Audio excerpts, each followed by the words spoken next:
Olá, sejam muito bem-vindos ao curso técnico para a aplicação da NR, que é a Instrução Normativa em Metro, que especifica os critérios e métodos de avaliação e classificação de eficiência energética de edificações residenciais no âmbito do Programa Brasileiro de Etiquetagem de Edificações, PBE Edifica. Meu nome é Renata Devec, eu sou pesquisadora do CB3E e uma das tutoras desse curso.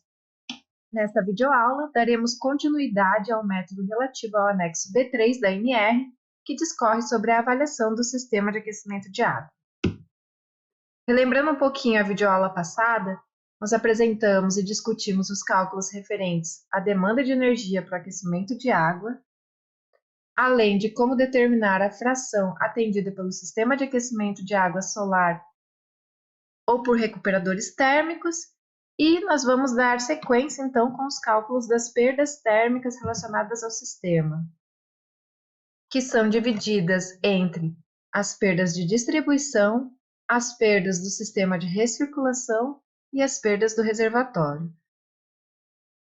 As perdas de distribuição e do sistema de recirculação baseiam-se praticamente nas mesmas variáveis, que é o fator de horas de perda da tubulação, o fator de perda da tubulação e a espessura do isolamento quando existente, o comprimento da tubulação e a diferença de temperatura de água quente e temperatura de água fria. Aqui, a diferença entre os dois cálculos está no fator de horas de perda da tubulação.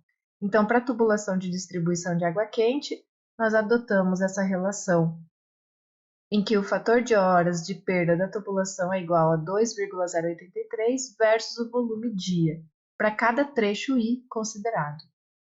E no caso da tubulação de redistribuição, deve ser adotado o número de horas indicado de uso do sistema de recirculação de acordo com o projeto, e também conforme a automação ou acionamento da rede de distribuição do sistema. Se essas informações não forem disponibilizadas, ou não houver automação do sistema, nós utilizamos 24 horas por dia. As perdas do reservatório dependem da temperatura de armazenamento do reservatório, da temperatura de água fria, relembrando que esse valor é a média anual da temperatura ambiente da cidade onde se localiza a edificação, e a média da diferença de temperatura em testes com o reservatório em stand-by. E neste caso, nós adotamos 29 graus Celsius, e na sequência, a perda térmica específica do reservatório em stand-by, que é um valor fornecido pelo fabricante. Então, em todos os casos em que esse valor não seja fornecido pelo fabricante, nós podemos calculá-lo de acordo com a equação 7.2 da NR, que será apresentada um pouco mais adiante, lá nas condições de elegibilidade, mas sempre que esse valor seja calculado, é necessário multiplicá-lo por 2 antes de inseri-lo aqui nessa equação. Então, é uma forma de penalizar esse valor da perda do reservatório quando ele não for disponível nas tabelas do PBE ou fornecido pelo fabricante. Quando existirem dois sistemas de aquecimento em uma mesma edificação real, o elétrico e o térmico, as perdas do sistema devem ser calculadas de maneira proporcional e de acordo com a demanda atendida por cada um desses sistemas. Então, aqui nesse slide, nós temos as equações para as perdas de fonte elétrica e térmica, e à direita a gente tem a equação referente ao percentual de energia atendido pelas fontes térmicas, que entra aqui na equação de energia consumida para suprir as perdas térmicas atribuídas à fonte elétrica. Seguindo adiante com o método, vamos falar um pouquinho da eficiência dos equipamentos, que é um dado importante para a equação que vai determinar o consumo do sistema. E sobre essa parte, algumas premissas devem ser seguidas. Então, quando existir apenas um aquecedor, a eficiência do sistema de equipamentos é a eficiência do aquecedor. Caso contrário, a eficiência tem que ser calculada pela média ponderada dos equipamentos. Caso os aquecedores atenderem a demandas separadas, elas devem ser calculadas de forma independente. E quando os aquecedores estão associados em série ou em paralelo, eles têm que ser calculados de maneira específica. Equipamentos de reserva não são considerados no cálculo e o rendimento dos equipamentos deve ser fornecido por meio das informações do Programa Brasileiro de Etiquetagem, de preferência. Caso contrário, é possível também utilizar informações de laudos dos fabricantes ou, na ausência de ambos, valores tabelados do PBE e dos laudos dos fabricantes, a gente pode utilizar os valores dessa tabela que está aqui no slide. Lembrando novamente que nós temos duas referências que variam de acordo com o sistema empregado, com e sem acumulação. Então, no caso de um sistema com acumulação, a nossa referência é o boiler elétrico, portanto 0,85, e no caso de um sistema sem acumulação, o chuveiro elétrico é a referência, e o chuveiro elétrico tem uma eficiência de 0,95. Determinada a eficiência do sistema, passamos então para o cálculo de consumo. Então, quando existir o uso energético simultâneo das fontes elétricas e térmicas em um mesmo projeto, a parcela relativa à energia para aquecimento de água proveniente de sistemas que recuperam calor ou energia solar térmica deve ser contabilizada em apenas uma equação, para que esse desconto não seja aplicado de forma duplicada. Mas a variável foi mantida nas duas equações. Caso exista apenas o solar térmico ou de recuperação de calor com complemento elétrico ou apenas o complemento a gás. Lembrando aqui também que no caso da edificação de referência nós temos apenas o consumo elétrico, né? Porque com acumulação é o boiler elétrico e sem acumulação é o chuveiro elétrico. E também um ponto importante é que as perdas térmicas relativas à distribuição, recirculação e ao armazenamento devem ser calculadas de forma proporcional para cada fonte, conforme a sua existência.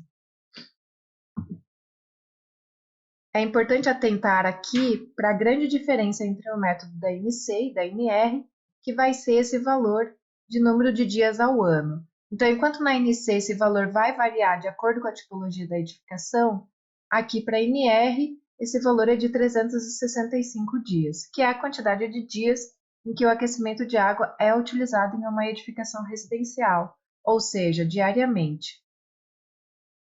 Determinados esses consumos, é necessário fazer a conversão de energia, utilizando os fatores relacionados à fonte, ou conversão de energia elétrica em energia primária, ou conversão de energia térmica em energia primária.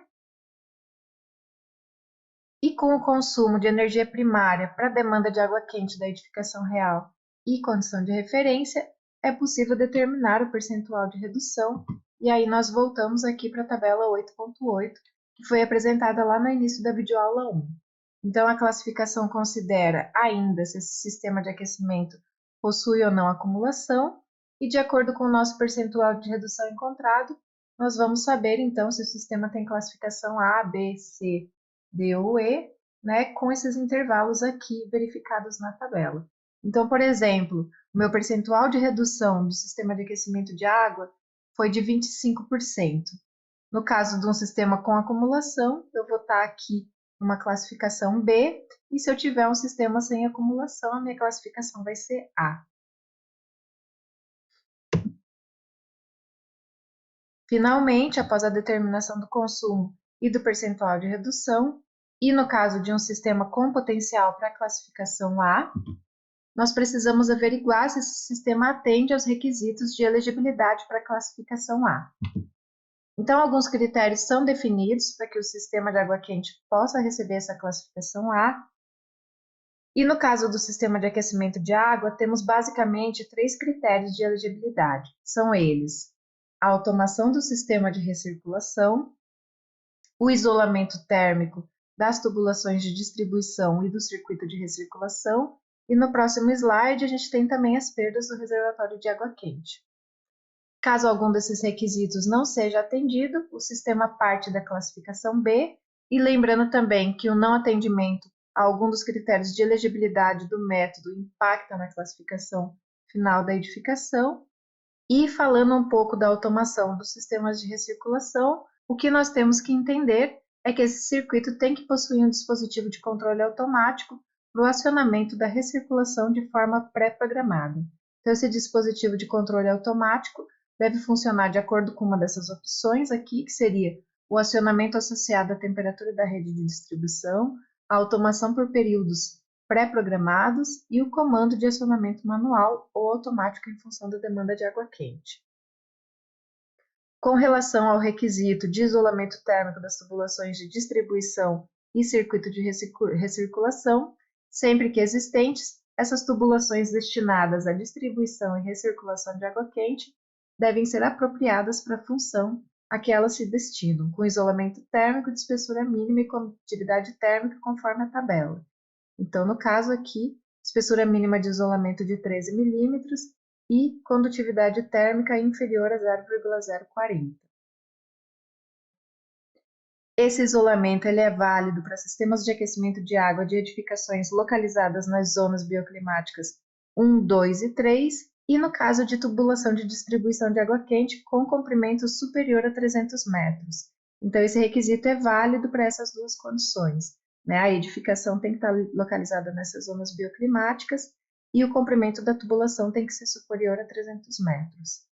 Além disso, em todos os casos, a gente tem que ter isolamento na tubulação de recirculação de água quente para qualquer comprimento. Então, esse isolamento é obrigatório para a recirculação. E, no caso dos reservatórios de água quente, quando existentes, eles têm que obedecer aos limites de perda específica de energia máxima, conforme o volume desse reservatório. Então, aqui a gente tem uma tabela que vai de 100 litros a 800 litros, né? A gente tem uma perda para cada um desses valores de volume do reservatório, e caso o reservatório exceda esses 800 litros, a gente pode utilizar essa equação aqui, que foi obtida com base numa regressão linear desses valores aqui tabelados. Então, essa equação pode ser utilizada sempre que o volume do reservatório for superior a 800 litros. Então, resgatando um pouco, né, daquele cálculo de perdas no reservatório comentado anteriormente, quando a gente não tem esse valor tabelado ou fornecido pelo fabricante, essa é a equação que a gente pode utilizar para determinar essa perda, né, e incluir no nosso cálculo de consumo. Só que no caso de um reservatório sem valor tabelado ou sem valor fornecido pelo fabricante, a gente utiliza a equação e a gente multiplica o valor por 2 para que seja penalizado, né, e incluído lá no consumo das perdas relativas ao reservatório de água quente. Então, é isso para a parte de avaliação e classificação do sistema de aquecimento de água. Nós finalizamos aqui o conteúdo referente às videoaulas deste módulo e nos encontramos no próximo módulo.